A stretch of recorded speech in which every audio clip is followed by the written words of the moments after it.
I'm very happy to be here again, and not as Genry, but head of the association, GDV. And we're very happy and delighted to support this event. It's on German ground, so that's one natural, but also I think talking about property risks in a form we will do is something very important. I will do a contrast program to this. I heard now from my American friends, this is something really new. It's so-called NOP-WU. That is no pictures, words only. And there's consultants in America who teach it to people and say, what do you remember? Oh, we remember Kennedy in Berlin. Did he have pictures? No. What do we remember? We remember Gettysburg Address from Abraham Lincoln. Did he have pictures? No. So a good speaker doesn't need pictures. That's why I don't have pictures. At the end, I will. So for GDV, we have a speaker here, but it's not GDV, it's VDS, Simon Göden. And it might be a good idea to briefly explain the relationship between these two entities, GDV and VDS. And you have to go back to history, because until 1995, there was an association of property insurers called VDS.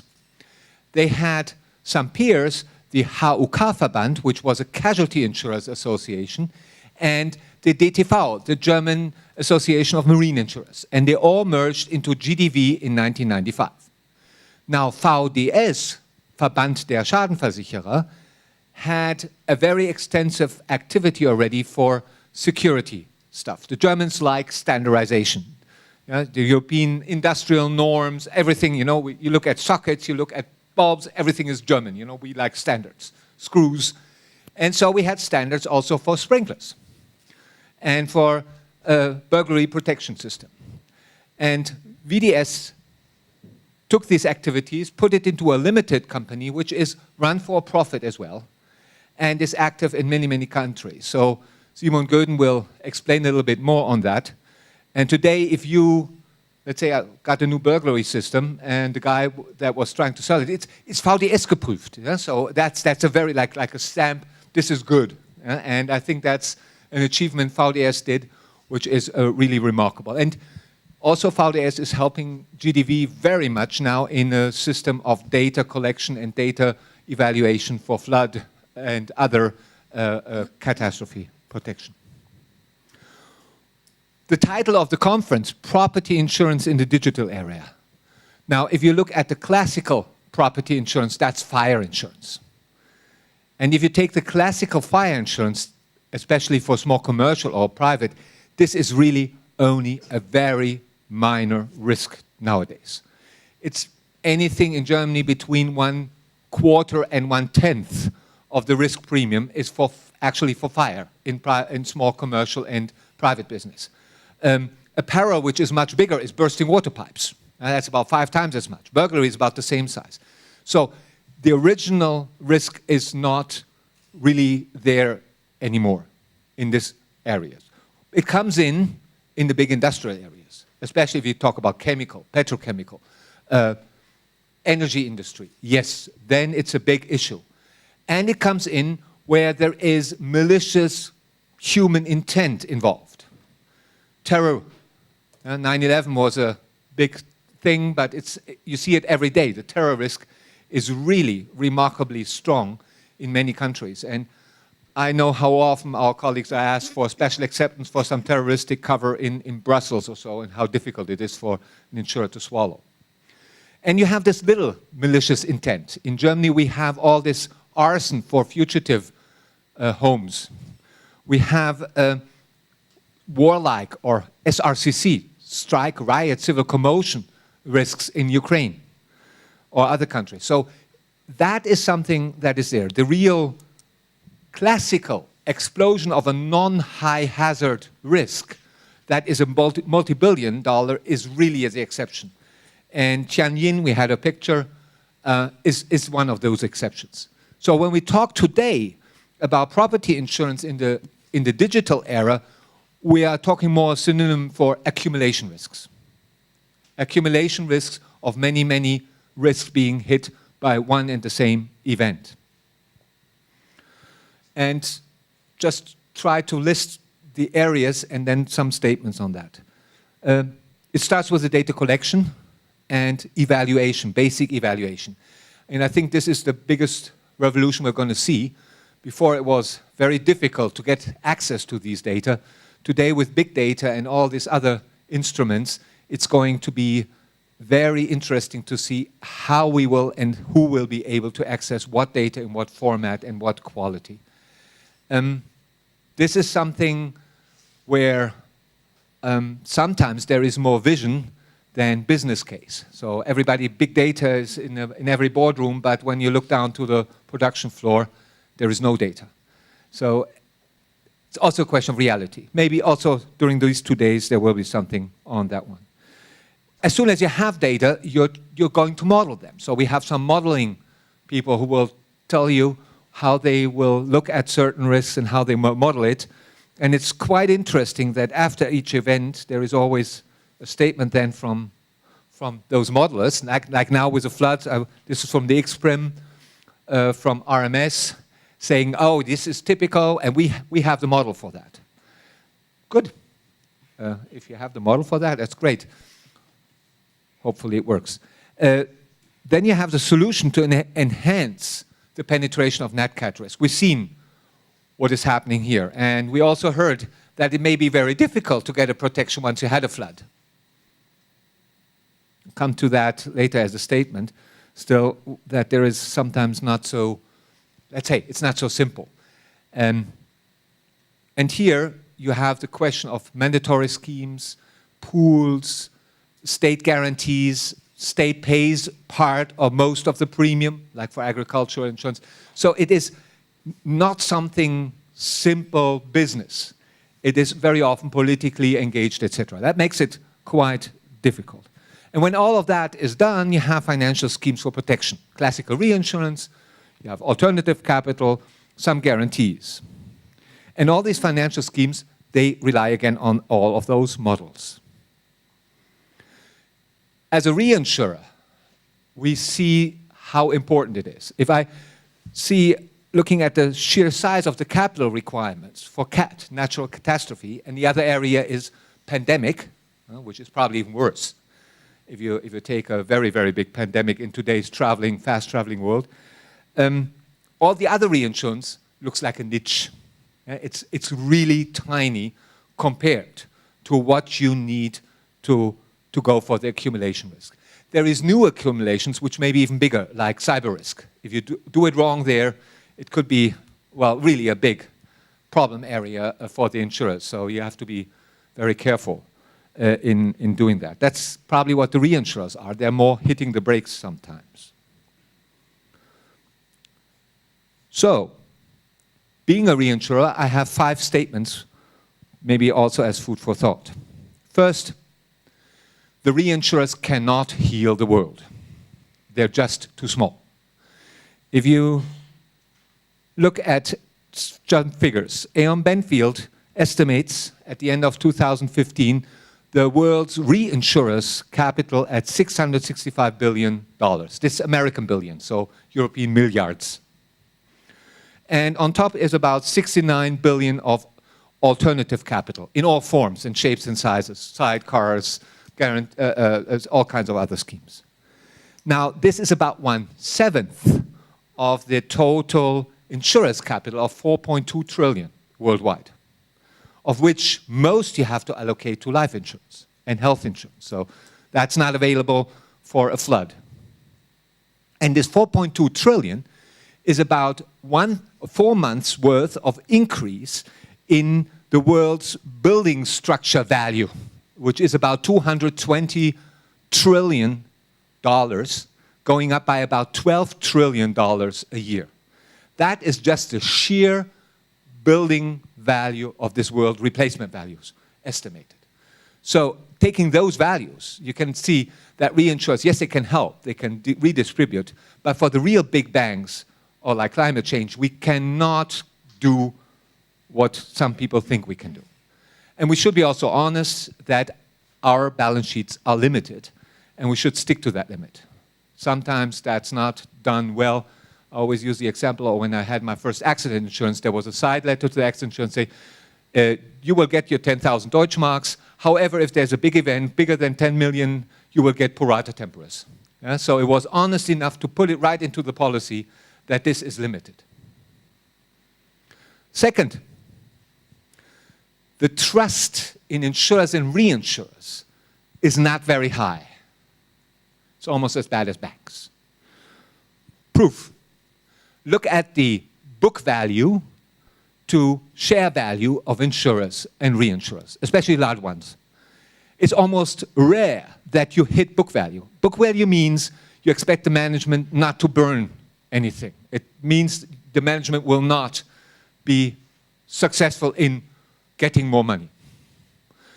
20 years ago, 200% of book value as a share value was a normal for insurance. Doesn't sound good, huh? Maybe it's because the perspective is bad. No. If you look all the companies and all of the analysts, it will be an increase in profitability. Yes, there could be a hit, but it will not kill a company. It will just make, let's say, smaller capital or maybe only an earnings aspect. So that's pretty good. And if you look at the profit the price to earnings ratio, it's below 10. If you look at the dividend yield, it's 4, 5%. So insurers seem to not have the trust. And if you ask investors why, there's two reasons. Interest rate, who knows where it will go? Will it go up drastically? What happens if there's inflation? And the second is model risk. We're not sure that we really understand it.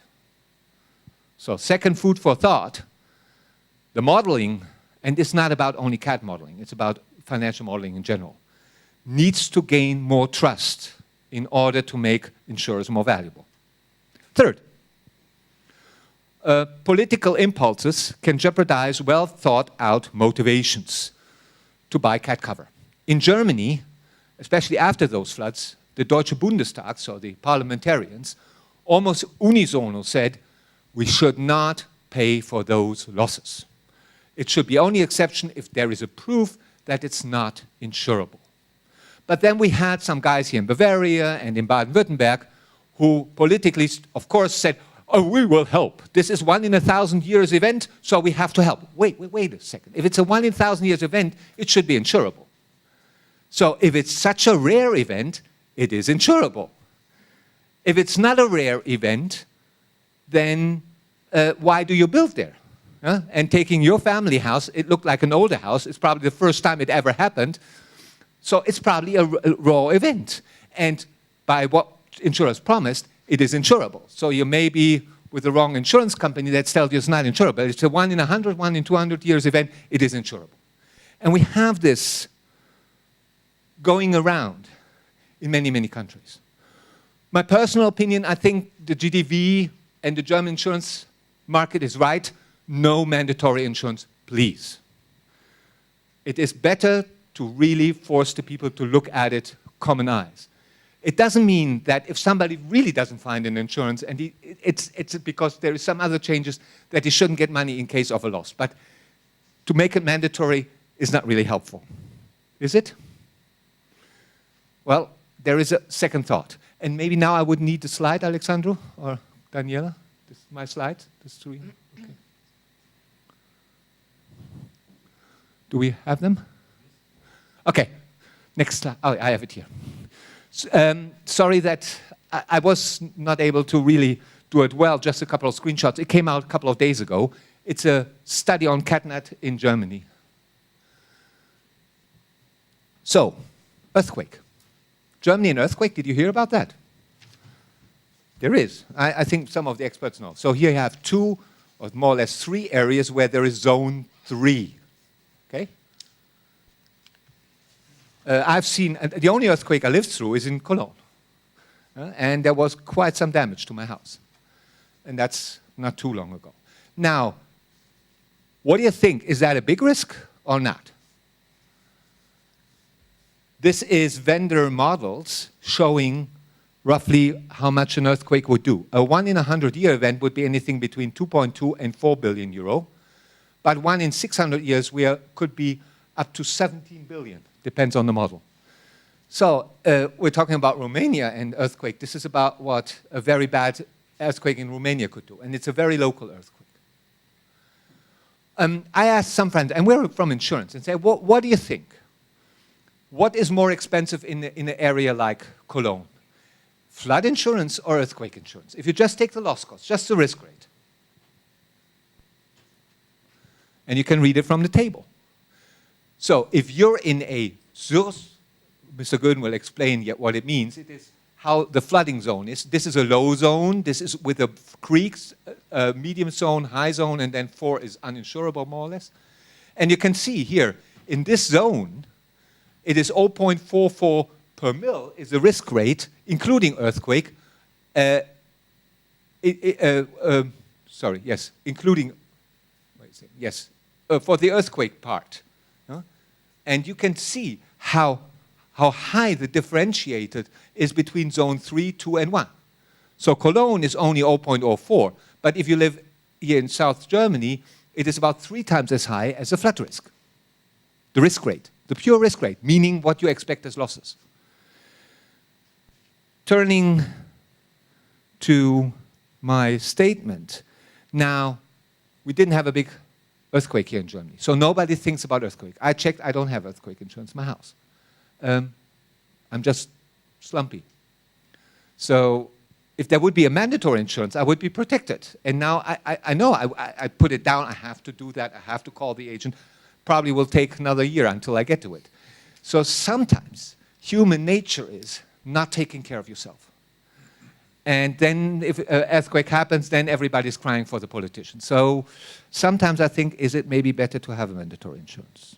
So my fourth thesis is, there is 2 ways to Rome, and both ways are rational. I would stick with the German way, maybe, but I'm not sure all the time. And this comes to the last statement. It's all about communication. And the people in the room run one very big risk. I noticed already with the coffee. We're all experts in our field. And we have a great exchange of views with the other experts in the same field. But sometimes our vocabulary is not easily understood. And I think every insurance company, every insurance agency, every politician, and every association should try their very best to make themselves understandable. When in GDV, there was an own board member responsible for communication. Now, I'm more a person who likes facts. That was something I thought was unnecessary. But seeing the results now, I think it's a very, very necessary tool to translate. And also if I take what Mr. Gooden will mention about the Geo, there is really nicely written documents for private people, for banks, for financing people, for insurance agents, to understand what all of that means also economically. And then, last, not least, coming to the floods as an example, what we see here is the different zones. 85%, more or less, is zone 1, meaning very, very low flood risk. The red one is zone 1, but with a small creek that could overflood, probably the situation you have in your mother's house. Zone 2, 8.5%, zone 3, 1.1%, and 0.4% zone 4, not seen as insurable. However, if you look at the number of contracts, this is, oh, what did I have? No, sorry, I forgot to make that slide. If you look at the number of contracts, zone 4 is 0.3% of all contracts. So it's almost like there's zone 4, risks. So it's a little less than the number of contracts. So, which means, more or less, on average, it's as insured from the density as the other insurable zones. And this is the volume, the number of losses, and the volume is very similar for the different zones. And you can see that especially those flash floods are more or less always in zone 1 or the creek zone. It's not so much the Zone 3 and Zone 4. So we should also see how much the insurance industry, communication-wise, should see how much it has done for the victims. With these 5 statements, I leave you for the conference. I hope you have an interesting discussion here, and any questions I'm glad to answer. Thanks for your attention.